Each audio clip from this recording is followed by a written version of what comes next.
The year is 1986. It's also 1988 because you are a being capable of existing in multiple dimensions at one time. Just like Ihadulka. If you get that reference, then you get all of my points. I give you all that I have. But before we go into another one of those, it was that year skits, which we'll just not go into one of those at all. We have to go back further, because in 1978, Wendy and Richard Pini would submit a little-known comic to Fantasy Quarterly. Thousands of pages, and nearly 5 decades later, after numerous republications, remasters, reprints, colorizations, relicenses, ElfQuest is a household name. It is the quintessential fantasy comic. Its enormous history, its story, its world are totally beyond the scope of this video and this channel. But it is my great pleasure to check out the Mayfair board games based on the legendary works here today. So join me over at the Harbinger and let's check it out. Welcome home, brave heroes. I'm Ash, this is AshQuest, and this is the ElfQuest board game, the authorized and approved board game based on ElfQuest, created by Wendy and Richard Pini. This is the 1986 version of the Mayfair Games game, while this is the 1988 edition. Having different editions of the same board game, even across the span of 2 years, is not uncommon, and Mayfair Games took the opportunity to improve upon at least many of the visuals and physical components of the game. It's very interesting, however, to me to note that the newer box is a bit taller. The artwork, for some reason, it seems not newer. The art for the first edition was a little bit more impressive, and maybe that is owed to its painted style versus the decidedly more well-known comic-y style presented on the 88 box. This is an illustration from 88, while the illustration on the older game box is actually from 84. It was a good year. That's when they also made Ash, not like the carbon material, but the meat, never mind. Also interesting is how the Mayfair game number here, the product number I suppose, shrinks in size. It goes from 512 to 452. I've got some handy dandy barcodes if anybody finds these useful anyway, for any reason whatsoever. Logo's about the same. We go from a yellow and red to a yellow and blue.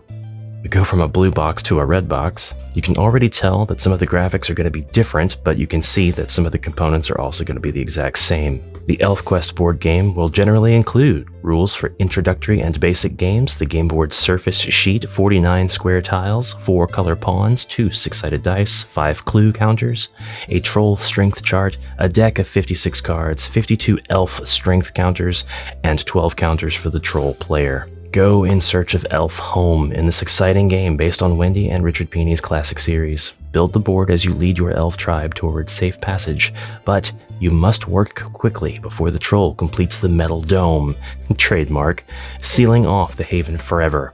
ElfQuest is fast-paced, exciting, challenging, easy to learn, but impossible to predict. So more or less, one player is going to control the trolls, and the other players, up to 4 players, will control the different tribes of elves. You are building out the board as you play, searching for clues, searching for a way to get back to Elf Home. Yes, the contents in the smaller box are quite a mess. The box is also full. We have our troll strength chart ranging from 0 to 15 across 5 colors, black, yellow, blue, red, and green. It's not double-sided. We also have the morale and metal dome tracker. These survive into the newer edition. These tiles don't seem to have much meaning at this point in time, but I can tell you that they are spaces. We are looking at 4 spaces on these cards. We're looking at different terrains. You have to kind of peek in pretty closely to see it though. We have a repeating pattern of a pine tree here on the 2. On the 1, it looks more like a deciduous tree. We peek in here at the 10s, we see what looks like an arrangement of cobblestone. Solid colors for the T. The 3s and 4s are basically just basket patterns. This is supposed to be the world that you are building out as you are searching for Elf Home. The opposing player, playing the trolls, builds out the metal dome, which basically means it's impossible for the elves to return home. That is the crux of ElfQuest. The elves are trying to find home. Along the way, you will draw these cards, which are identical also to the newer edition, so we'll take a closer look once we unbox that. Where are my instructions? My newer edition didn't have instructions, so I robbed the older edition of its instructions. Here we go. This game is based on ElfQuest, the acclaimed series of comics and graphic novels by Wendy and Richard Pini. This series has gained recognition both for its artwork and its appeal as a fantasy saga. The basic game duplicates the obstacles as well as helpful elements that were present in the elves' search for the place of their origin. Here, the elf tribes match wits with the trolls, and sometimes with each other during their quest. One player takes the role of the Troll King, Guttlecrawl, while each of the other plays the leader of an elf tribe. The elf players attempt to find Elf Home, the place that holds the secret of the origin of the elves. The troll player attempts to prevent the elves from finding Elf Home, while building a metal dome around Elf Home to seal it off from the elves. Unless the elves have found Elf Home before the metal dome is completed, they will never reach Elf Home. It's a lot of rhyming. A complete ElfQuest game consists of all the following parts. We already read them off. And this is a quick and dirty example of the kinds of different cards in the game. We have personality cards, item cards, and event cards, as well as tribe cards. We have a lot of columns of rules, but not a lot of pages. Rules are pretty simple. 8 pages front to back, with the back being the cover with some attributions. Since I don't have the rule set for the newer edition of the game, I don't know if they condensed this down any. I would say they probably did change it though, because the rule book uses the older graphics of the tiles, and I'm sure they would want to update those because the newer edition does have very nice graphics on the tiles. I don't know, some of you might prefer the very clear-cut look of these old ones once I show you the newer tiles. A player wins by being the first to find Elf Home, at least one of the elf players. Before I box this game back up and we move on to the newer edition, I'm just going to show you the difference in the map tiles. This is a tile from the 1988 game version. Every single tile is going to have a combination of these different numbers. No two tiles are the same, but these are the exact same tiles across editions. We have 2 3s and 2 4s, 2 3s and 2 4s. There functionally is no difference at all between these two tiles, and even the numbers and the circles standard is maintained, but the graphics in the background are drastically different. We have a much better representation of the type of biome that is being traveled across on the tiles that you place. And now that I've shown that off, I should be able to donate my older ElfQuest game. I was kind of waiting on that. We've also got these cardstock chits that represent elf strength counters. That's what they are. They get a little bit of an upgrade too. It's a pro and a con, actually. You'll see what I mean very soon. Goodbye, 1986 ElfQuest. Now we can look at all the components that come with the 1988 version.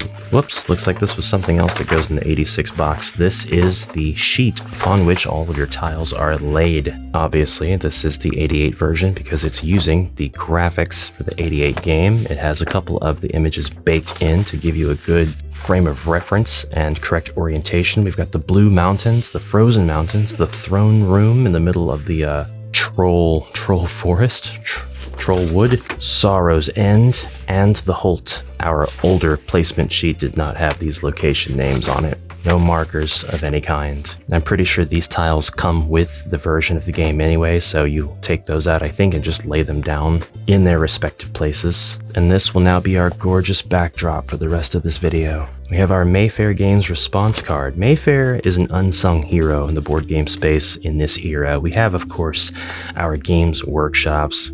Avalon Hill was doing whatever they were doing at the time. Honestly, they were always doing some kind of fantasy game at some point. Milton Bradley was coming around. HeroQuest was just about to happen. Parker and TSR were here and there. But Mayfair existed, and they were working on being the de facto source for board game versions of fantasy universes.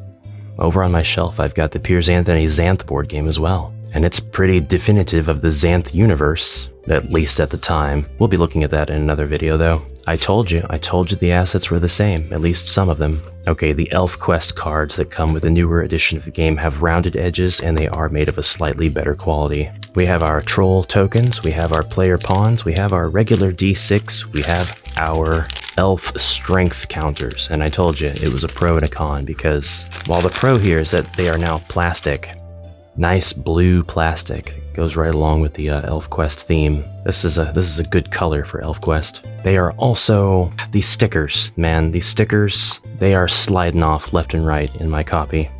I've had to glue on several of them. Our clue counters also got an upgrade. The clue counters tell you what or rather, where elf home is not. It's infuriating missing like 1% of a board game. You basically either have to wait for somebody to have that 1% and be willing to part with it on like eBay, or you've got to buy the board game over again, completing your copy, possibly moving what you have elsewhere, and then repeating the cycle of violence as somebody else realizes they don't have a complete game. I guess I could just proxy what I'm missing as well. But some of the things I'm missing for this edition are the location tiles.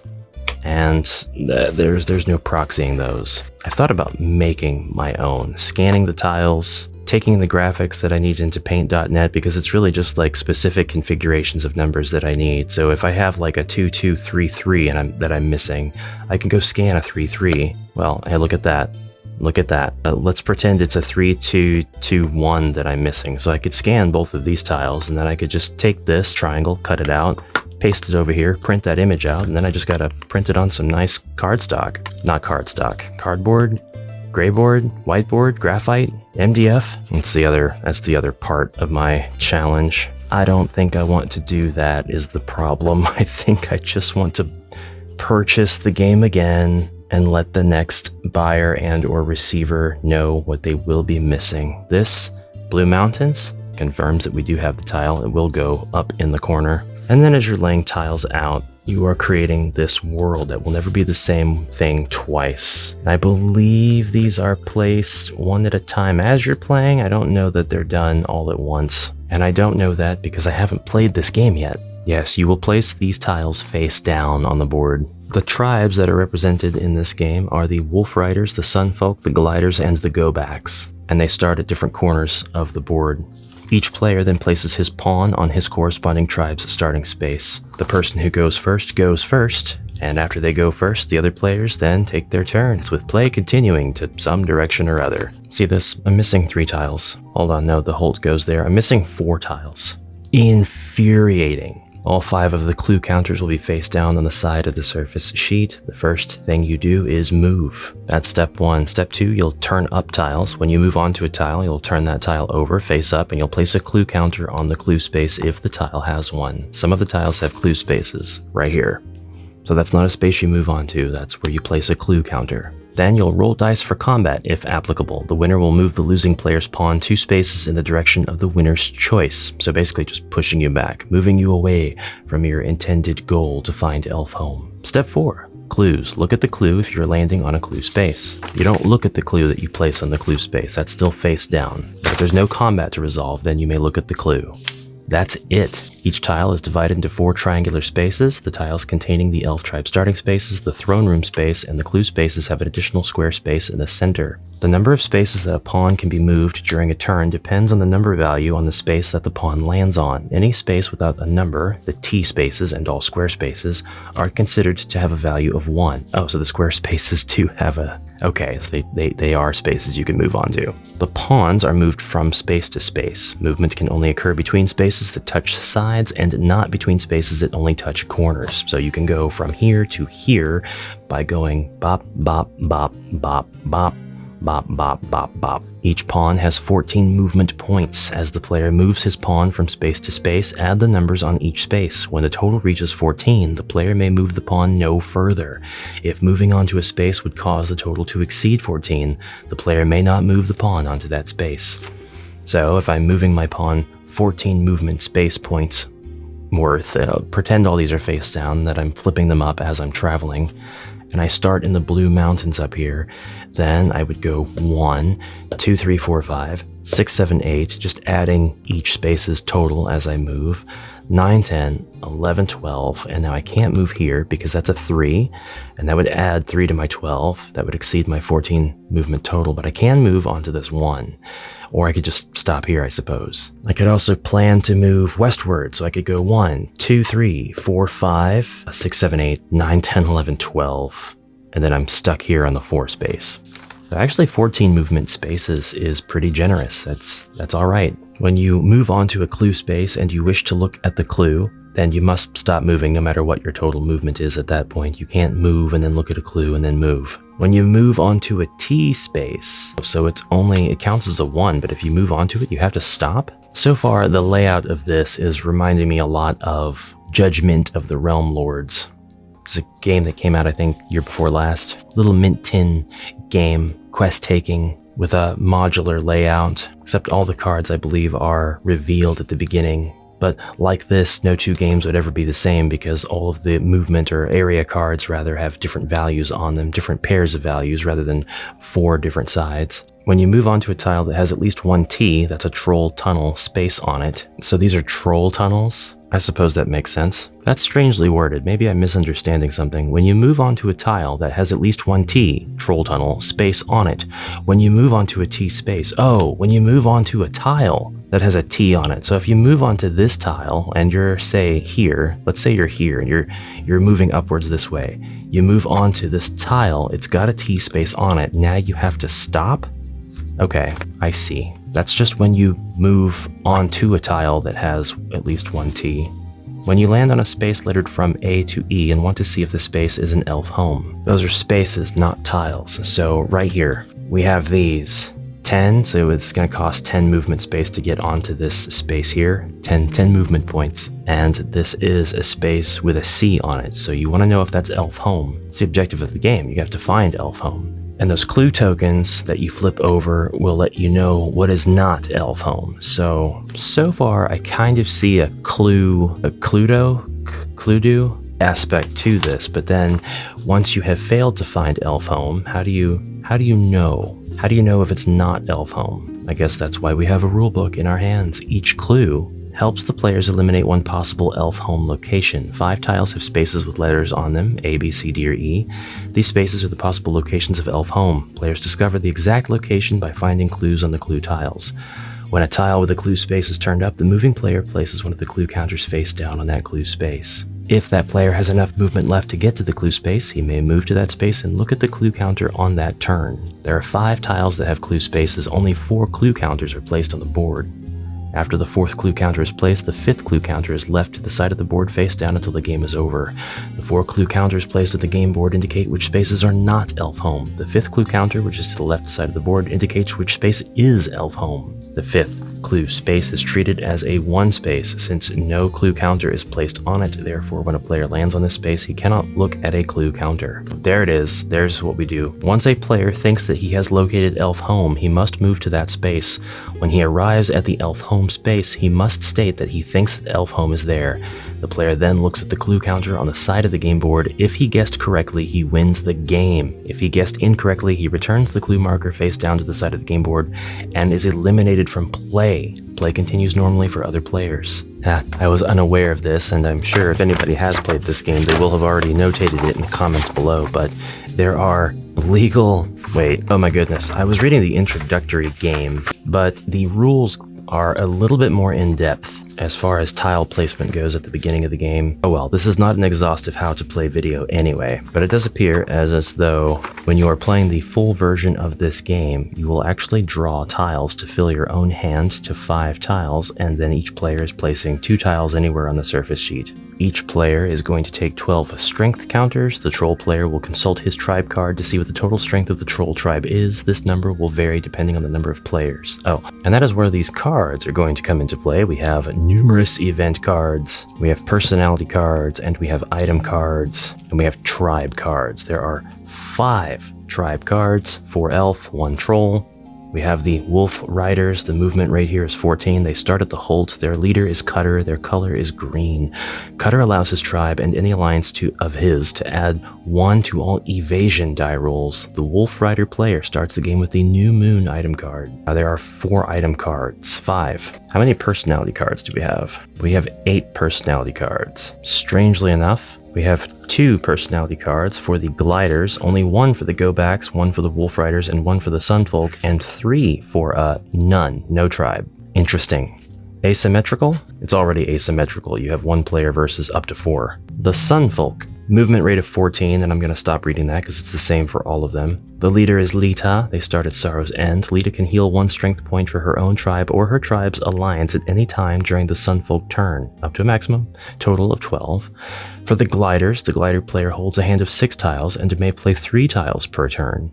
Their leader is Lord Vol. And for the Go-Backs, their color is red, their leader Kavi, and they start at the Frozen Mountains. Kavi adds 1 to the combat strength of her tribe or any alliance formed with her tribe. Then there is the tribe card for the trolls. That's why we have to consult the starting strength, because it depends on the number of players. If the number of players is 2, the troll starting strength is 24, and it goes up by 12 for each player added to the game. So if the number of players is 5, the starting strength of the trolls is a whopping 60. You'll add 1 to a combat strength when fighting on a troll tunnel space. Their movement rate is only 10. They will start at the throne room, but it says that the number will vary depending on the number of players. It looks like the rulebook is written pretty well. The reader of the rulebook, however, is not written well. I'm the reader. The troll player then distributes his tribe's total strength among the trolls as he wishes. This is done by placing a counter of the appropriate color on the assigned strength number on that color's strength track. No troll counter may have an assigned strength greater than 15. Alright. Okay, so now the troll strength chart makes sense. These are the 5 trolls that we can have. They can have up to 15 strength each, but we'll never have all 5 at 15 strength because that's 75. And our maximum in a 5-player game is 60 strength. So if we're playing a 2-player game, then I have up to 24 strength points I can allocate amongst these 5 trolls. So I can basically set them all to 5 for 25 and then take 1 down a notch. And then that's my 24 if I'm doing it shorthand. The troll player must keep his strength chart concealed behind the game box or by other means. Oh, wow. The elf players may never look at the troll's strength chart except when instructed to do so by the Warning from Sava card, and should not know the starting strength of the troll's counters. I see. The troll morale and metal dome counters, however, will be placed for all to see. Everybody will be able to see the progress being made on the metal dome. I would like to stop here and look at the item cards. I thought that this would be a case where each item card was given to a specific tribe, but that is only the case for one of the tribes. We have armor, which adds 3 to combat strength, is usable by the elf only. The zwoots, which can be used by the elf or troll and adds 2 to movement each turn. The no humps, which adds 4 to movement each turn, usable by elf or troll. The lodestone, which if you successfully evade, allows you to take a free turn immediately. Play then returns to the normal order. This is only usable by the elf. And New Moon, which is usable by elf or troll, adding 1 to combat strength. The owner of New Moon may take armor from the throne room. And that's part of setup. You'll take the New Moon item card and give it to the Wolf Rider player. You'll shuffle the remaining decks of cards and deal 2 cards face down to each player. Players may look at their own cards. Now, place the deck to the side within easy reach of all the players. Alright, at the start of the game, the players will roll the dice to see who takes the first turn, blah blah blah, draw tiles, play tiles. I'd like to talk about combat. Combat is pretty easy though. The only way that any of this differs from the introductory steps is after movement and combat, instead of checking for the clue, step 5 occurs and it's play cards. The cards are not introduced in the introductory game. A player can play 1 card at any time during his turn. A player may also choose to discard 1 or 2 cards instead of playing 1. Whenever a player plays or discards a card, he should draw immediately from the deck to fill his hand to 2 cards. Then, step 6, Troll Morale. The troll player adds 1 point to Troll Morale. It's becoming obvious now that there are bonuses associated with where your marker is on the troll morale tracking chart. So when your morale is 10, I suppose that gives you an additional 4 strength maybe? Step 7, the metal dome. The troll player spends his morale points to build the metal dome over elf home. See the metal dome. So this is really the only thing that's going to be visible to all players. We don't show the players where elf home is. They just know that the dome is being built. Man, you'd think the elves would just follow their ears. They have big ears. Should be able to hear where the metal dome is being built. Step 8, Troll Strength Transfer. This is crazy. The troll player announces whether or not he is transferring strength from one troll to another. All troll counters involved in a transfer must occupy the same space. It's like trading items, but you're trading life force. Here we go. Here is the real legality of the tile placement. Tiles must be played so that the difference between the numbers on the tile sides that are touching each other is no greater than 1. The exception, see troll tunnel tiles. 5 of the 10 spaces have a letter. These represent the 5 possible elf home locations. Each space has a number or letter printed in the center. These numbers or letters represent different types of terrain as follows: flatlands, plains, and lightly wooded areas for 1, hills and heavy forests for 2, swamps, marshes for 3, mountains for 4, desert for 5, ledges and cliffs for 10, and troll tunnels for T. The troll player is going to have 5 counters, and may move each of his counters during the movement step of his turn. Alright, but I wanted to know about combat. Combat occurs whenever one or more of a player's or alliance's pieces occupies the same space as one or more opposing players' pieces. The player whose turn it is must declare whether or not he is attacking. If he chooses not to attack, the opposing player or players have the option to attack. If no player chooses to attack, no combat occurs. When combat is declared, the defending player may choose to evade. Combat must take place when an elf piece and a troll piece occupy the same space. In this case, the player whose turn is in progress must attack. The defending player may choose to evade. If combat takes place, both players total the following: the strength of their tribe, as indicated by the number of elf tribe strength counters in the case of the troll, the strength of the attacking or defending pieces as indicated on the troll's strength track. Any additions to combat strength given by personality or item cards, in the case of the troll player, any additions for troll morale and or being in a troll tunnel. I was right, these provide bonuses to troll strength. But I was kind of thinking that strength was going to decrease like hit points, and I don't think that that is the case. Both players announce their totals. The lower total is subtracted from the higher. Each player then rolls the 2 dice. The player who has the higher total from the steps above adds the difference from both players' totals to his dice roll. In other words, if the elves have 10 and the trolls have 14, the elves are going to add nothing to their dice roll. The trolls are going to add 4 to their dice roll. That's the difference in the strength. It's kind of like if they both are adding the strength totals to their die rolls. Another way to put that. And the player with the higher resulting total wins the combat, and if both players are tied, the dice are rolled again until the tie is broken. The loser of a combat must immediately subtract 2 from his tribe or troll's strength. Elf players indicate this loss by setting aside 2 strength counters. The troll player indicates his loss by moving the strength counter of the corresponding color to the resulting number on that color's track on the troll's strength chart. So again, if it was the yellow troll engaged in combat and they lost the combat and I had him set to 5, he is now going to be set secretly to 3. You don't move these around while you're doing your calculations to determine who has more strength. The winner of a combat must immediately move the loser's piece 2 spaces in a direction of the winner's choosing. Unlike in the introductory game, the loser's piece may be moved back to a troll tunnel, since landing on a tunnel space does not automatically result in combat. The piece which is retreated cannot be attacked again in the same player's turn except by an event card. Finally, the winner may take 1 personality or item card from the loser if he has any, winner's choice. How do you do that? You just go fish? Hey, do you have any personality cards? No. Okay. Are you lying to me? Notably, it is possible for a piece to be reduced to a strength of 0. 0 strength pieces may still move, and a 0 strength tribe may still possess item and personality cards. An elf or troll tribe's strength is never reduced to below 0, regardless of combat losses. Yeah, we do have examples of legal play for tile placement and non-legal plays, and we cover pretty much all the bases. Evasion means simply running away to avoid combat. Whenever any player's piece is attacked, that player may attempt to evade. The choice to evade must be declared after the attack is announced. If you choose to evade, you simply announce this fact and roll the 2 dice. If the dice roll is 9 or greater, the evasion is successful. The evading player moves his own piece 2 spaces in a direction of his own choosing.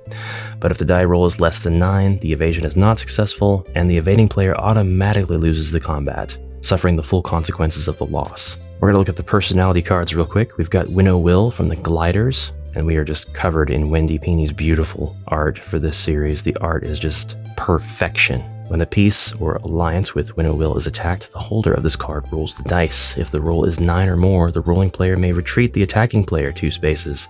No combat takes place. We go on like this with Tildak and Vaya and Ryek and Skywise and Mekta and Ekuar, and we go on with this with Petalwing. Look at this guy, he's so goofy. We've looked at the tribe cards, we've looked at pretty much everything except the event cards, which include Find a Shortcut. There are multiple Find a Shortcut cards, and they each grant you additional movement to this turn only. Healing Magic, gain up to 3 combat strength markers to a maximum of 12, assign 3 to a strength of pawns if troll. That was hard to read. Words are hard. Help from Preservers. Looks like Stained Glass. Increase the strength of any elf tribe by 4 to a maximum of 12. Childbirth. That is actually an event card. Childbirth can happen. Add up to 5 strength counters to any one elf tribe. So the baby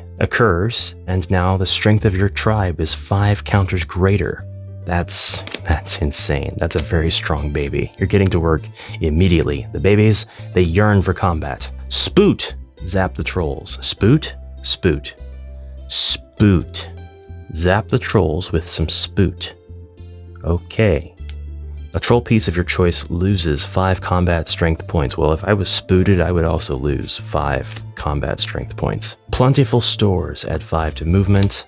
Morale is high at 4 to movement. The cards basically are just going to help you add movement or strength. Treachery steals 2 cards from any player's hand and immediately play or discard them. That player should draw immediately to fill his hand. Thief steals 2 tiles from any and play them immediately. This is in addition to regular tile play. Send out scouts, draw 2 extra tiles and play them immediately.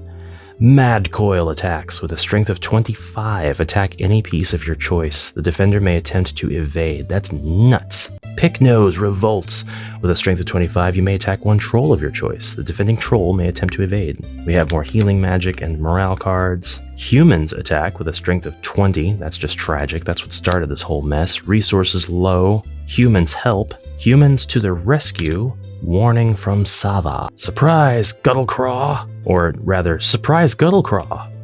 It's a surprise. When this card is played, you need not stop when entering a troll tunnel. If you attack Guttlecraw, he defends with a maximum strength of 10. And finally, 2 Edge intervenes. This card cancels the effects of any one event card. Play this card at any time. Now we're starting to get into Magic the Gathering and Munchkin territory.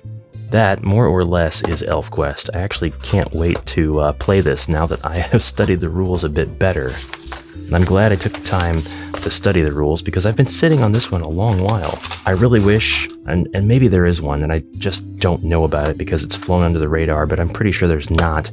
Wish that there was an updated version with miniatures to represent the most prominent characters from each of the tribes that they represent, including the troll minis, and maybe something with a built-in screen to allow the troll player to keep these numbers hidden. Updated tile art and just a teensy little bit more streamlining of the rules. Maybe we don't want the tile placement play rules. Maybe we do want to place everything down ahead of time. I don't know. I kind of like the fact that each player can build out the board with the tiles that they have in their hand, and it's not just card plays, it's also world plays. But I do feel like it does add an element of, well, you need to learn legal tile placement, which is fine. That ends up being kind of an important, prominent part of the game. I could also see this back page here being updated with some beautiful terrain, making the game accessible to all yet again. Whether ye be a brave elf or a treacherous troll, I do hope you enjoyed this little blast to the past journey with me. Did you have either of these games? Have you played them? Do you enjoy ElfQuest? It's pretty based. It's pretty kino, if I do say so myself. I will see you in the next exciting adventure, so until then, brave heroes, I do hope you find Elf home. Or, I do hope you finish constructing that metal dome. I'm kind of duplicitous in that way. Until then, farewell for now.